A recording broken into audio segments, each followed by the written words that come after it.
welcome back to me and not to you guys. If you are new here, my name is Alicia and I talk about all things planners, journals and stationery. If you are already a subscriber, thank you so much for sticking around during my extremely long YouTube hiatus. I have still been very active on Instagram, but getting around to making and editing and uploading YouTube videos has been a bit of a struggle for me. So here we are, we're finally back. A lot has changed since the last time I made a video here. I think the last video I made was on the launch of my collaboration with Lauren Phelps Designs for this clear TN sleeve, which I am still using in every single one of my traveler's notebooks and I adore it. Yeah, a lot has changed here. You'll see I'm still in standard traveler's notebook. I actually have all of my previous ones right here in this gorgeous Naya papery cover. So I actually think there's one missing still. Let me have a look at the covers here. No, I found it. This one was the one that was missing for a while, but I didn't stay in that long.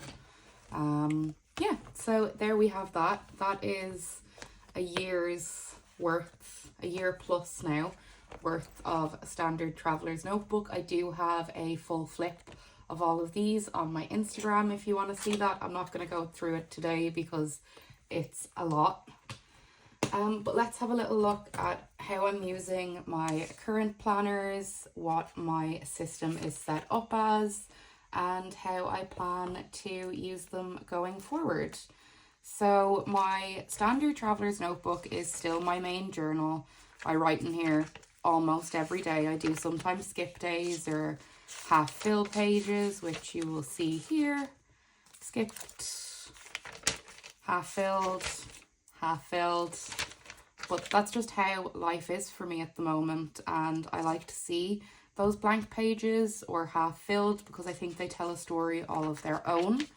I have moved to exclusively writing in fountain pens across all of my notebooks and journals, so that's been fun. A lot of inks to experiment with and a lot of fun to be had with those. So that's my everyday carry journal. This comes pretty much everywhere with me.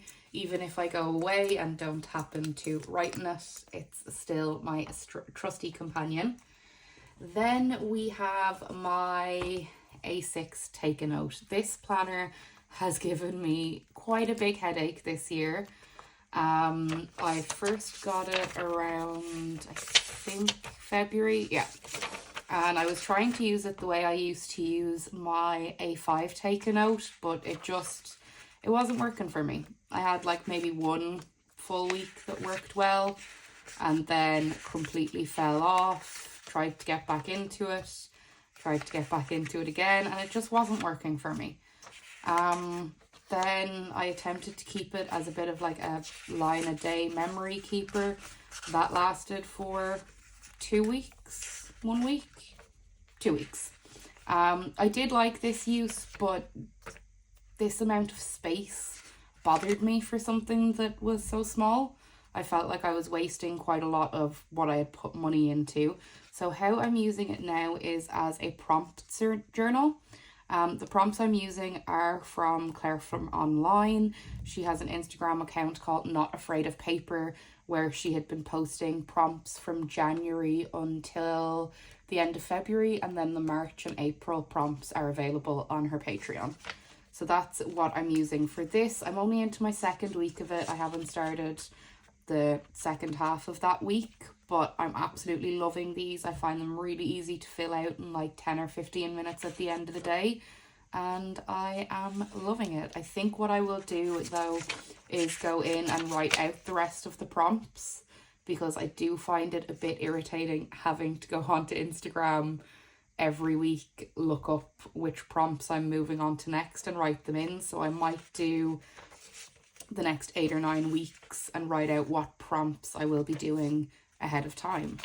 So that is my prompts journal. Love this, highly recommend it for anybody who's looking for a little bit more structure in their journaling practice or looking to get a little bit more introspective around why they're journaling and what they hope to get out of their journal practice. Love that. And now for my baby.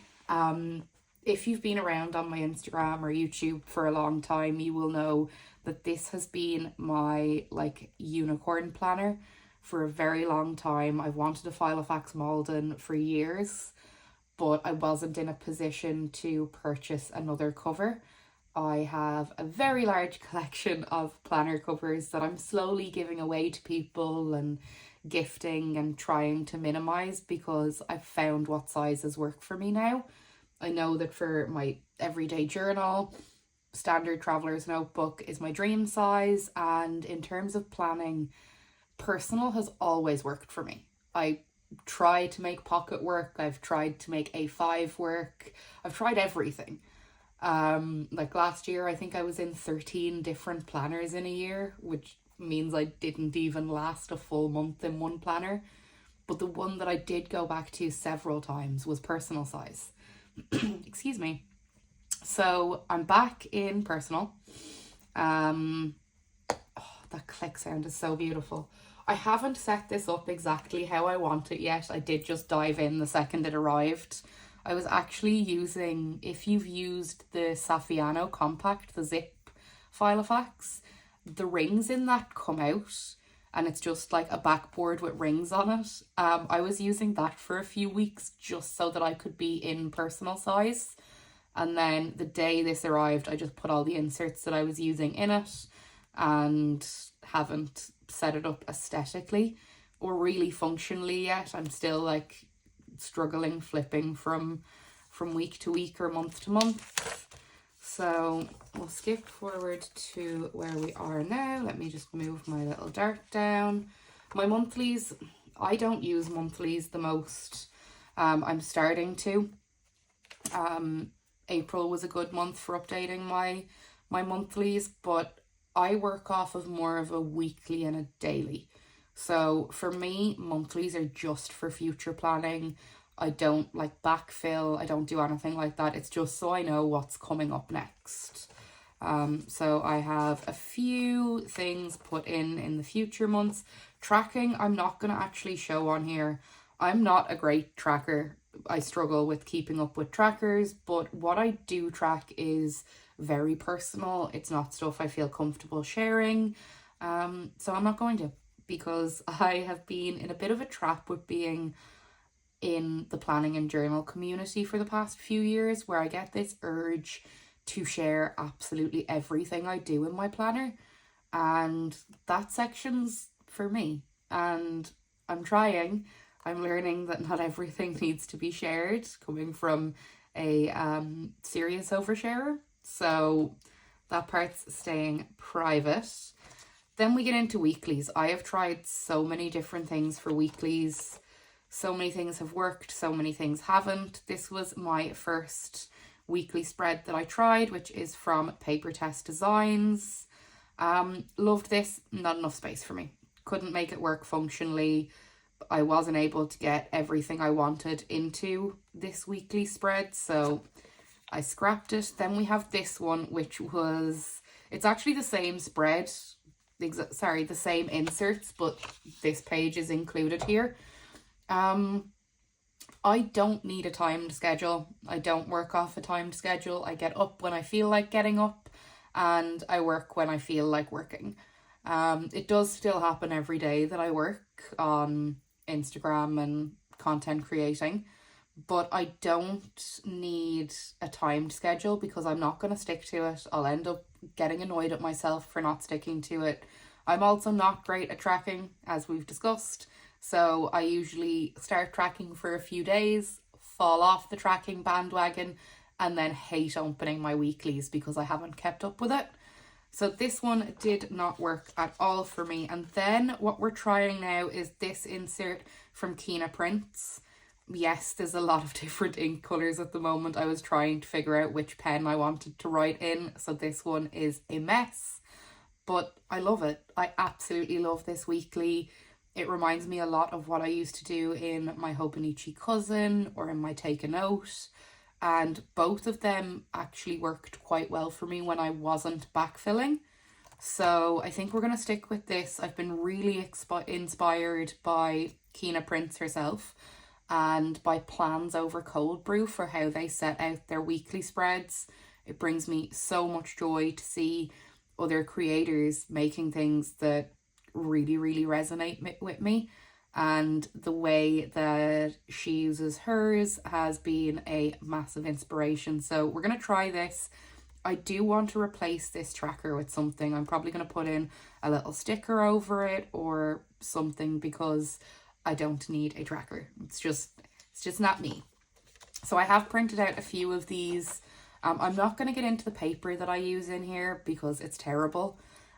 It was all I had at the time. I do have Tomoe River paper on its way to me so that I can print my inserts on that because Tomoe River paper and fountain pen is my joy.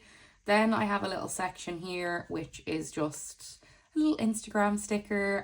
This is where I keep my upcoming content calendar, my schedule, what I should be doing in a week work-wise, and just trying to keep up with that. There is some spoilers as to what's coming up next in my content calendar, so I won't be showing that. And then into my dailies, I love these little half pages. They're not even half pages. These were by The Ghosting Pen, which is Lindsay Scribbles. And I love these for just adding in little pictures or little notes to my day. I've been using her daily inserts as well. They're the horizontal daily because I can write in them and the rings don't get in the way. I just turn my planner to the side and write away. This was going great for the first few days. I was keeping up with it. I was loving it. And then I realized that I was using this section to journal. And I like to keep my journal and my planner separate. So we're still going with it. We're still doing it. Let me get up to today. So we're still going with it. There's still some journaling in here. What I might start doing is using it more as like a daily log, as if it's a bullet journal, because that has really, really worked for me in the past. And I think we might continue with that. So there we have it. That's my planner at the moment. I do also have just some stickers and some gorgeous Filofax sticky notes at the back here because you can never have too many sticky notes. And that is my main everyday planner. Love it. I'm still adjusting to it. I'm still trying to figure out what works best for me in this system. But I feel like that's part of the joys of using a planner and a journal is it grows with you. You learn more about yourself and your system the more you use it. And then we have the final one, which I have not started using. This is the new personalized Filofax clip book. I love it. It lays really nicely for writing. Also, it comes with personalized inserts and the cover is entirely personalized. You can add different covers, different prints. You can do the monogram one like I have here on the green background because I think it just looks very nicely with browns. Then I have this planner belongs to Alicia Plans. You can also add in personalized dates throughout the planner. I haven't because I don't know how I want to use these inserts yet. I think once we have moved back towards my the town that I grew up in, I might use this for a photo a day because I have 2 sprockets. I've got a billion different inserts, or what are they called? Refills. So I have enough to do a photo a day for a long amount of time. The only thing is the Saturday and Sunday is split, which yeah, we'll talk about split days on another occasion because that's a whole video in itself. So I don't know, it might be a photo a day. I might actually just use these to tack in along with my daily inserts here for just running to-do lists and messy planning because not everything needs to be aesthetic. But I love these. I love the cream paper. It's so smooth. I haven't done a writing test in this specific one yet, but I've used the Filofax inserts before. I really enjoy their paper. and I just love that it's cream paper for the win. So that's the current lineup. Once I have started using this, I will share more about it on Instagram and hopefully on here if things go well. But yeah, that is my life planner update. In terms of life updates, things have been crazy, absolutely crazy. If you guys don't know everything that's happened, there is some information on it on my Instagram, but it's not something that I want to get into detail. Things do look like they're looking up now. The horizon has a little bit of sunshine on it, so we're just going to look forward, focus on what we can do to make every day a little bit brighter than the day before, and persevere. That's how things are going at the moment. If you guys do want more content from myself on a more regular basis, I would highly recommend to check out my Instagram, because I do post every single day. And yeah, thank you so much for sticking around and for hearing my update, and I hope you have a wonderful rest of your day.